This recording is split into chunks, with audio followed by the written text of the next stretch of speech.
से भी ज़्यादा चूड़ियाँ हैं यहाँ। 8 से 10 हज़ार रुपये पेयर का चीज़ होती है। वाओ।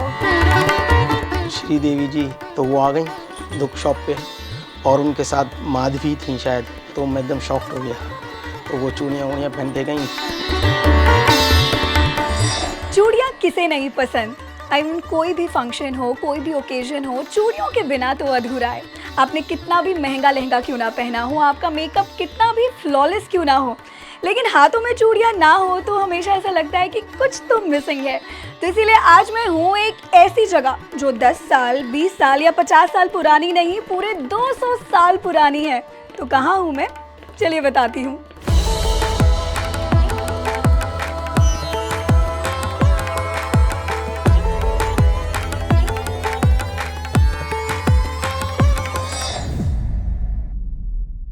दिल्ली के दिल में बसा हुआ एक ऐसा ब्रांड जो चूड़ियों की इस कला को पीढ़ी दर पीढ़ी आगे बढ़ा रहा है। ये है बाबू चूड़ीवाला और इसकी 7th जनरेशन इसे अभी संभाल रही है। And the amazing part is कि यहाँ पर आपको मिलेंगी 3000 से भी ज़्यादा वैरायटीज ऑफ बैंगल्स। तो चलिए जानते हैं इनकी खूबसूरत जर्नी के बारे में।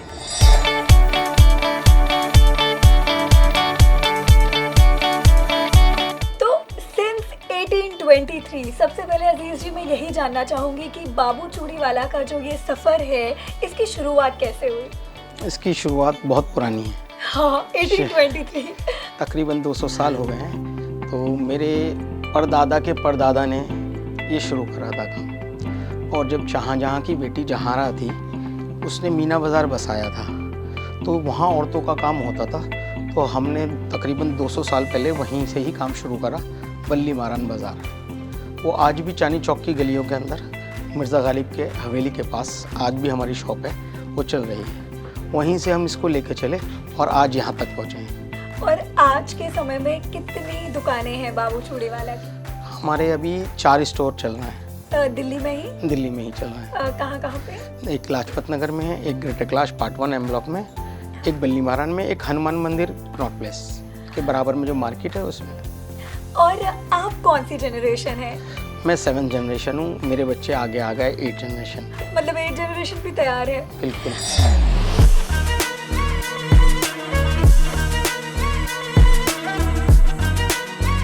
तो आप बता सकते हो कि इतने सालों में मतलब ओवर द इयर्स चूड़ियों का जो फैशन है, जो ट्रेंड है, जो डिज़ाइंस हैं या मटेरियल है जिस तरीके से बनती है या प्राइस कीमत की बात करें तो कितना बदलाव आया है ओवर द इयर्स? देखिए पहले ज़माना था उसमें ज़्यादातर लाख की चूड़ी चलती थी। अच्छा। तो जब कांच की चूड़ी बनी ही नहीं थी, तो पहले हिरोशिमा नागासाकी से आती थी चूड़ी कांच की।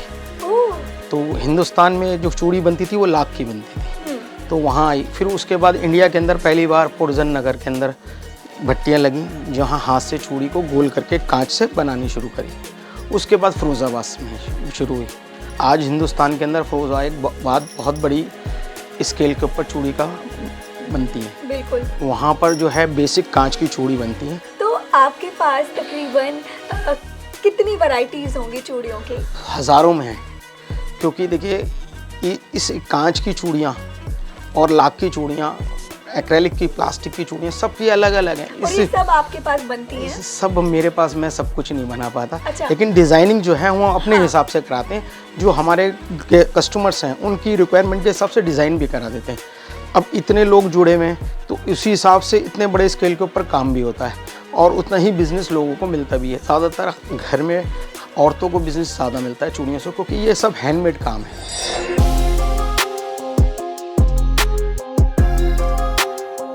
3000 से भी ज़्यादा चूड़ियाँ हैं यहाँ। बताओ कौन सी चाहिए? इंदिरा गांधी जी का अगर मैं नाम लूँ, श्रीदेवी जी का मैं नाम लूँ, बड़े बड़े सेलिब्रिटीज़, करिश्मा कपूर, तो इन्हें यहाँ के बारे में कैसे पता चला और यहाँ की चूड़ियाँ उन्हें क्यों पसंद है, उनके बारे में थोड़ा सा मुझे बताइए। देखिए 200 साल हो गए। हाँ। 200 साल में एक पहचान तो है हमारी, उस पहचान की वजह से ही लोग जानते हैं। जैसे हमारे परदादा ज़्यादातर गांधी जी के साथ रहते थे। अच्छा। तो वहाँ से भी, और फिर जब इंदिरा गांधी जी की शादी हुई तो मेरे परदादा ने, मेरे दादा ने उनको पार्लियामेंट हाउस में जाके चूड़ियाँ पहनाई थी। तो ऐसे इंडस्ट्रीज भी जो होते हैं जैसे टाटा, बिरला, मोदी, दालमिया, भारती, ये सब लोगों के घरों पे जाके पहले चूड़ी पहनाने का रिवाज जो था ना, दुकानों पे नहीं आते थे लोग। जो ये मुगल्स पीरियड की बात कर रहा हूँ, तो वो लोगों के बेगमात होती थी, राजा रजवाड़े होते, तो उनके घर में ले आके हमें देनी होती थी, तो वो दुकान तक नहीं आ पाते थे।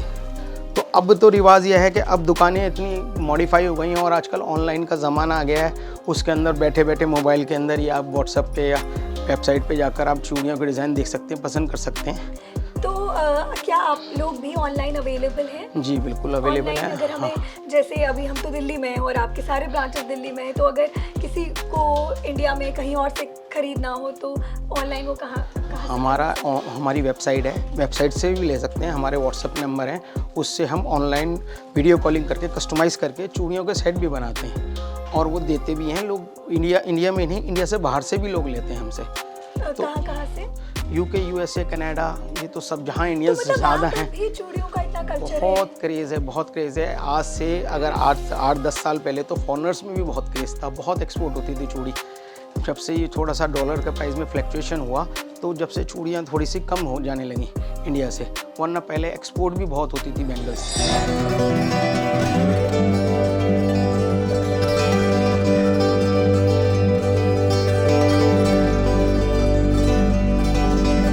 तो अजीज जी, अगर हम प्राइसिंग की बात करें तो बाबू चूड़ी वाला में जो प्राइसिंग है कहाँ से स्टार्ट होती है और सबसे जो महंगी चूड़ियाँ हैं वो क्या प्राइस में है? प्राइसिंग पहले नॉर्मल चूड़ी ज़्यादा चलती थी, आजकल देखिए जैसे ये स्टोन की चूड़ियाँ, ऊपर एम्ब्रॉयडरी हुआ है, कुंदन लगा हुआ है, तो इनकी वजह से थोड़ा प्राइसिंग ऊपर चली गई है। पहले लोग सिंपल पहन के भी खुश रहते थे, अब लोगों को थोड़ा सा चमक धमक भी चाहिए, थोड़ा सा वैरायटी, एंटीक भी दिखे, कोई ग्लैमर्स भी दिखे, तो घुंघरू लटके हुए दिखे, झुमकी लगी हुई दिखे, वो लटकन से, लटकन से, तो उन सब चीज़ों की वजह से थोड़ी सी प्राइसिंग तो ऊपर चली गई है और वैरायटी भी बहुत बढ़ गई है। कलर्स भी 100 ही हो गए हैं। अब आप देखेंगे तो हमारे पास कम से 100+ कलर्स हैं। Yes, I can ऐसी see. ऐसा कोई कलर्स नहीं है जो चूड़ियों के अंदर या किसी के कपड़ों का जो हमारे पास मैचिंग ना मिले। मतलब इतनी सारी चूड़ियाँ मैंने पहली बार एक साथ देखी हैं। अब हमें भी देखिए, हम भी इतने कलर्स को याद रखना और उसको मेंटेन करना हमें भी कभी कभी मुश्किल होता है। एक समय था जब मैं खुद घर पे देखती थी कि हर कोई चूड़ियाँ पहनता था, अनमैरिड लड़की हो वो भी और मैरिड भी। बट अभी जितना समय मॉडर्न हो रहा है, कहें बदल रहा है, तो अब मैं देखती हूँ कि अनमैरिड तो छोड़िए, मतलब मैरिड भी लड़कियां ज़्यादा चूड़ियाँ नहीं पहनती हैं। और स्पेशली जिनको ऑफिस जाना है, जैसे मैं ऑफिस जा रही हूँ तो मैं शायद चूड़ियाँ ना पहनूँ। तो ऐसे में क्या overall over the year sales पे कुछ इम्पैक्ट आया है क्या, कि अब चूड़ियाँ पहनना कम हो गया, अब तो लड़कियाँ ब्रेसलेट या स्मार्ट वॉच, ऐसी जनरेशन आ गई है, तो ऐसा कुछ है, कोई ऐसा चैलेंज जो आप फेस करते हैं? बिल्कुल आपने बहुत अच्छा सवाल करा। आपके माध्यम से मैं लोगों को थोड़ा जागरूक करना चाहूँगा कि चूड़ी जो है ना, एक हमारा एक श्रृंगार है और उसको पहनने के बाद हाथ में पहनने का फील एक अलग आती है। एक कांच की जब छन छन की आवाज़ आती है, एक अलग ही खुशी मिलती है दिल से। तो जिसकी वजह अभी आज के दिनों में आपने सही कहा कि चूड़ियों का पहनने का फैशन थोड़ा कम हो गया है। अब उसके लिए जो है वो वेस्टर्न कल्चर की देन है, तो कि पहले लोग पहनते थे इंडियन कल्चर के हिसाब से ड्रेसेस, तो उस पर चूड़ियाँ एक श्रृंगार के हिसाब से डेली पहनती थी और फिर एक हमारा रूहानी ताल्लुक भी रहता था कि हम अच्छे से सज धज के सुबह अपने घर में निकलें या कहीं बाहर निकलें। लेकिन आजकल वेस्टर्न कल्चर है तो ऐसे ही नॉर्मल कपड़े पहने निकल गए, तो उसमें चूड़ियाँ फिट नहीं होती, तो उसके लिए भी हमने कुछ इंतज़ाम करा है। क्या इंतज़ाम है बताइए? तो कुछ ब्रेसलेट्स टाइप की कुछ आप दिखा सकेंगे? बिल्कुल, ब्रेसलेट्स दिखाइएगा वेस्टर्न।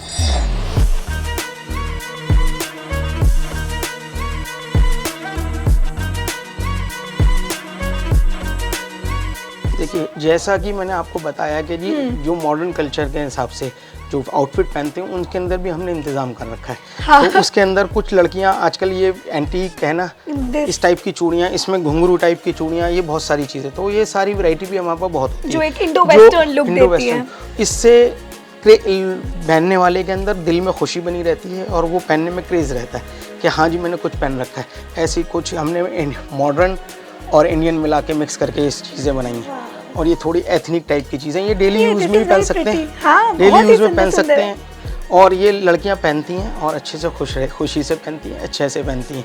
बाकी जब शादियों का सीज़न आता है या कहीं किसी फंक्शन में जाना होता है तो पूरी प्रॉपर चूड़ियों के सेट वगैरह पहनती हैं। तो ये पूरे साल रहता है, सदाबहार है, या कोई स्पेसिफिक सीजन आता है जब सबसे ज़्यादा डिमांड ऐसा बढ़ती है है? दिल्ली के अंदर तो ख़ास तौर से जो सीज़न होता है ना वो रक्षाबंधन से शुरू होता है। अच्छा। जो त्यौहार वो शुरू होते हैं रक्षाबंधन से शुरू अगस्त के अराउंड, और वो फरवरी तक ही चलता है। पहले सावन आता है, फिर रक्षाबंधन आता है, उसमें चूड़ियाँ पहनते हैं, फिर उसके बाद नवरात्रे आ जाती हैं, फिर दिवाली आ जाती है, फिर दिवाली के बाद शादियों का सीज़न आ जाता है, ईद आ जाती है, ईद पे भी लोग बहुत चूड़ियाँ पहनते हैं। तो ये फरवरी तक सीज़न चलता है। थोड़ा सा बिजनेस जो कम होता है ना, मार्च से जुलाई तक रहता है थोड़ा बहुत सीज़न जो हल्का रहता है, लेकिन उसके अंदर ऐसा होता है कि गर्मियों की तैयारी भी करनी होती है, फिर हमें भी अपने आप को अपग्रेड करना होता है कि आगे सीज़न में हमें क्या चीज़ बेचनी है, क्या चीज़ बनानी है। तो हम उसके अंदर हमें टाइम मिल जाता है, हम उसको प्रिपेयर करते हैं अपने आप को। तो हर साल अजीज जी कुछ चेंजेस आते हैं डिज़ाइन में कि अब कि इस साल कुछ नया आएगा या इस साल कुछ अलग करेंगे, तो हर साल अपग्रेड होते हैं डिज़ाइन या कई सालों तक चलता है सेम डिज़ाइन या लुक? देखिए चूड़ी तो गोल होती है, हाँ, उसके ऊपर डिज़ाइन ज़्यादा से ज़्यादा नहीं बन सकते, लेकिन हम हमेशा कोशिश में लगे रहते हैं कि हर साल क्या हर 6 महीने में कुछ डिज़ाइनों में चेंज करते हैं और करते भी हैं चेंज। कभी जैसे इसके ऊपर अभी इस पर कटिंग कर दी, इसके ऊपर कटिंग करके इसके ऊपर स्टोन लगा दिया, फिर इसके कलर चेंज कर दिए, किसी पे कुछ कर दिया, किसी पे कुछ। ये हम हर पूरे साल रूटीन में रखते हैं कि अपने आप को भी अपग्रेड रखें और कस्टमर को भी नई से नई चीज़ देते रहें जिससे क्रेज़ बना रहे। तो इस वजह से बहुत सारी चेंजेस करते रहते हैं, डिज़ाइन बनाते रहते हैं, साल के साल नए नए चीज़ें निकालते रहते हैं और मटेरियल्स भी ढूंढते फिरते रहते हैं। कौन से मटेरियल है अजीज जी जो सबसे ज़्यादा लोग पसंद करते हैं पहनना? जो डेली यूज़ में ना कस्टमर्स ज़्यादातर लेडीज़ जो है ये वो ये ग्लास पहनती के। हैं, और थोड़ा बहुत अगर उसको स्टोन में चाहिए तो उस तरीके की चूड़ियाँ पहनते हैं। तो ये ग्लास की चूड़ियाँ हैं? ये ग्लास की चूड़ियाँ और ग्लास के अलावा और क्या क्या है जो ग्लास लोग के पसंद अलावा करते हैं? एक्रेलिक होता है, जो एक्रेलिक होता है, एक्रेलिक की होती है, लाख की होती हैं। इसमें लाख के ऊपर स्टोन का वर्क है। इसके अंदर भी हज़ारों डिज़ाइन होते हैं, कहीं पहले प्लेन होता है, कहीं लहरिया होता है, कहीं कुछ होता है, बहुत सारी चीज़ें इसमें भी बनती रहती हैं। तो जैसे जैसे कस्टमर की चॉइस होती है, अब हर किसी को चमक धमक नहीं पसंद होती, किसी को सोबर पसंद है, तो उसके हिसाब से भी हम बनाते हैं। और अगर मैं आपके स्टोर की बात करूं तो यहाँ पे अगर मुझे कोई चूड़ी खरीदनी है तो सबसे सस्ती चूड़ी मुझे कितने रुपए की मिलेगी? देखिए सस्ती चूड़ी तो यहाँ पर अगर आप नॉर्मल चूड़ी लेंगी 30, 40, 50 रुपए डजन तक शुरू स्टार्ट है। दर्जन से फिर मिलेगी। उसके ऊपर तो आप बीच में फैंसी कड़े वड़े जैसे भी मिक्स एंड मैच करते रहेंगे, उसी हिसाब से थोड़ा बहुत बढ़ता रहेगा। 150, 200, 250, 500, 1000, और जैसे भी आप जितना। और सबसे महंगी अगर मुझे लेनी हो तो कितने रुपए की? आजकल temple bangles, temple jewellery type की बैंगल्स आ रही हैं, तो वो होती हैं 2-3 हज़ार रुपये का एक बैंगल, एक वो हाँ, कड़े उसके स्टाइल में? कड़े स्टाइल के अंदर जो लाइका गोल्ड लगते हैं। क्या आपको पता है कि जब पहली चूड़ी जो बाबू चूड़ी वाला से जो बिकी थी या जिसकी सेल हुई थी वो कौन सी थी और कितने की थी? कुछ आइडिया है क्या? पहले जो है ना पैसे नहीं चलते थे चूड़ी में। अच्छा। हाँ, जैसे हमने चूड़ियाँ गई किसी के घर गए चूड़ियाँ पहनाने के लिए, क्योंकि घरों में बेगमत ये बात बता रहा हूँ मुगल्स पीरियड की आपको। अच्छा। तो उस वक्त पैसे न देके कि हमने चूड़ी दी, वहाँ से वो उनका अनाज का काम है, उन्होंने अनाज दे दिया, जिसका तेल का काम है उसने तेल दे दिया। लाख की चूड़ी ज़्यादा चलती थी, कांच की चूड़ी बहुत बाद में आई है। तो ये बहुत पहले की बात बता रहा हूँ। तो पैसे इतने नहीं डिमांड में होता, ना पैसे की ज़रूरत होती थी, लोग इतना पैसा चाहिए ही नहीं होता था। तो ज़रूरत की चीज़ें होती थी, जिसके घर जैसे हुआ वैसा उसने सामान दे दिया। और राजा महाराजा के घर गए तो वहाँ क्या मिलता था? वहाँ तो जो उनकी खुशी हो, मोती का हार दे दिया, कुछ भी दे दे। अब उसकी हमें एक्सपेक्टेशन नहीं रहती थी कि हमें क्या मिलेगा। तो जैसे आपकी जो चूड़ियाँ हैं और जो आपकी चूड़ियाँ बनाते हैं जो कारीगर, तो कुछ सोचकर उनका चुनाव होता है? मतलब क्या पैरामीटर्स हैं कि ये हमारे कारीगर बनेंगे या कुछ आप देखते हैं उस कारीगर में? ये कारीगर के अंदर तो है ना आहिस्ता आहिस्ता सफाई होती है। मेन चीज़ है जो वर्क कर रहा है, हाँ। वो एक प्रॉपर वे में लाइन में आना चाहिए। जो फ्लावर बना रहा है, जैसे ये स्टोन का फ्लावर है, इसके अंदर 9 स्टोन्स लगे हुए इतने छोटे फ्लावर्स में। इसको लगाने के लिए बहुत स्किल चाहिए, एक हाथ की सफाई, हाथ की सफाई चाहिए। तो वो आहिस्ता आहिस्ता आती है। जो कैटेगरीज होती हैं जिसकी सफाई आती रहती है उसको हम उसी तरीके का वर्क देते हैं। जिसको थोड़ा सा मोटा काम करना तो उसको दूसरे तरीके का वर्क देते हैं। तो हम ये आइडेंटिफाई करते हैं कि कौन आदमी कैसा काम कर सकता है। और आपके जो ये कारीगर है अलग अलग स्टेट, कोई फिरोजाबाद में है, कोई राजस्थान में है, दिल्ली में भी, राजस्थान में भी, जयपुर में भी, सब तरह के सब जगह के ट्रेडिशन अलग हैं। तो हमें वहीं के हिसाब से वहीं के लोगों से वही काम कराना पड़ता है जिसके अंदर वो जिसकी वो कला है, जिसकी वो स्पेशलिटी है। बिल्कुल होना क्योंकि मैं अगर पंजाब वाले बंदे को ये बनाने दे दूंगा तो वो नहीं बना पाएगा। वो पंजाब में जैसे चूड़ा चलता है शादियों में, तो वो उनको वो स्पेशलिटी है, तो वो उनको उसको उस हिसाब से हम चीज़ें बनवाते हैं। इंडिया के बाहर सबसे ज़्यादा, क्योंकि आपकी चूड़ियाँ बाहर भी जाती हैं, तो कौन सी ऐसी कंट्री है जहाँ चूड़ियों का कल्चर बहुत ज़्यादा है, या वहाँ पे अब मार्केट्स भी बन चुके हैं चूड़ियों के, ऐसा कुछ है? जी जी बिल्कुल, लंदन में जाएंगे आप, लंदन के अंदर भी इंडियन कल्चर के ऊपर बहुत सारी दुकानें ब्रॉडवे पे, वहाँ पर बहुत शॉप्स हैं। वो वहाँ पर यहाँ से हमें लोग बेचने के लिए भी ले जाते हैं हमसे, जैसे वहाँ छोटी छोटी बुटीक्स हैं। अब सारे कस्टमर्स तो इंडिया आन के शॉपिंग नहीं करते, तो वही बेचने के लिए भी ले आते हैं। अब सर, क्योंकि चूड़ियों का बिजनेस भारत में स्पेशली इतना पुराना है, एंड बिजनेस से ज़्यादा ये कला है, एक इमोशन है जिससे लोग जुड़े हैं, तो ऐसे में सरकार से क्या आपकी कोई एक्सपेक्टेशंस है पॉलिसीज़ को लेकर या GST को लेकर, जो आप चाहते हो कि जिसमें बदलाव होना चाहिए? देखिए, मैं तो चाहता हूँ सरकार से जो इंडियन कल्चर के ऊपर जो भी चीज़ें, चूड़ियाँ हो, बिंदी हो, साड़ी हो, जो भी है उसके अंदर थोड़ी सी रियायत होनी चाहिए। ख़ासतौर से GST के अंदर रियायत हो, जिससे जो कैश को लेने में आसानी हो, कस्टमर्स को आसान लगे और सस्ता लगे, तो ये कल्चर बढ़े। तो कोशिश तो यही रहती है, सरकारों से ख्वाहिश भी यही रहती है कि जो वो हमारे लिए भी सोचें। स्मॉल स्केल काम है, हाथों से काम होता है, कोई मशीन मेड काम नहीं है, घर घर कराना पड़ता है, तो उसके अंदर ट्रांसपोर्टेशन से लेकर हर चीज़ के अंदर बहुत सारी बढ़ जाती है प्राइस इसी वजह से। तो कुछ हमारे बारे में भी सरकार सोचे और इसको बढ़ावा दे, कोई स्कीम्स ऐसी लाए जिसके अंदर हमारे को बढ़ावा मिले।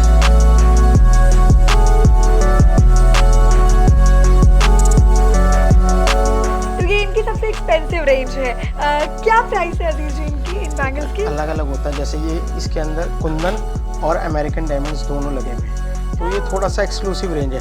ये तकरीबन 8 से 10 हज़ार रुपये पेयर का चीज़ होती है, क्योंकि ये गोल्ड की ही कवर होता है। इसके अंदर देखिए ये सारा स्टोन बारीक बारीक लगा हुआ है, मोती लगा हुआ है, कुंदन लगा हुआ है, रिवर्स एडी लगा हुआ है, तो ये इस वजह से थोड़ा सा महंगा हो जाता है। ये जो मटेरियल है ना, ये गोल्ड के अंदर ही यूज़ होता है। जैसे अब इसमें जाएंगे, ये कुंदन है, कुंदन में, और यहाँ पर देखिए ये बारीक बारीक मीनाकारी का काम है, मीनाकारी का, सब ये हाथ से बनता है, हाथ से कारीगरी होती है, तो इस वजह से इनकी कारीगरी में बहुत टाइम लगता है, और इसमें कलरों को पक्का करने के अंदर भी चीज़ें ऐसी लगती है कि थोड़ा सा ये वैरायटी महंगी हो जाती है। और ये वाली भी है, देखिए इसके अंदर भी बारीक बारीक अमेरिकन डायमंड और कुंदन की मैचिंग से बनाया गया है, और साइड में मीनाकारी करी गई है।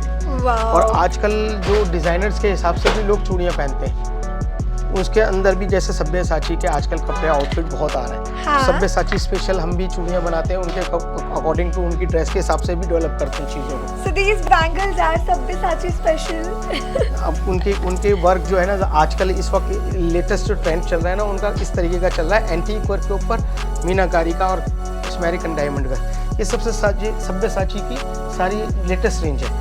इसके अंदर एंटीक, स्टोन, पोल की, रिवर्स पोल की, जो भी गोल्ड के अंदर यूज होता है वो सारी चीज़ें, वही मटेरियल्स उसमें इनमें यूज है, तो इस वजह से ये थोड़ी सी प्रीमियम हो जाती है। अब आप खुद देखिए, इसके अंदर जो स्टोन लगे हुए हैं, ये ट्रेडिशनल जो ओरिजिनल स्टोन की कॉपी है। अगर ओरिजिनल तो बहुत महंगा पड़ेगा, लेकिन हमने लुक ऐसी दी है कि इसको पहनने के बाद ऐसा लगे कि ये ओरिजिनल ही है, क्योंकि आजकल डेस्टिनेशन वेडिंग का ज़माना है। हाँ। आप इसको पहनेंगे, आप इसको पहन कर देखें, इसको पहनने के बाद एक आपको अपनी अलग ही लुक नज़र आएगी।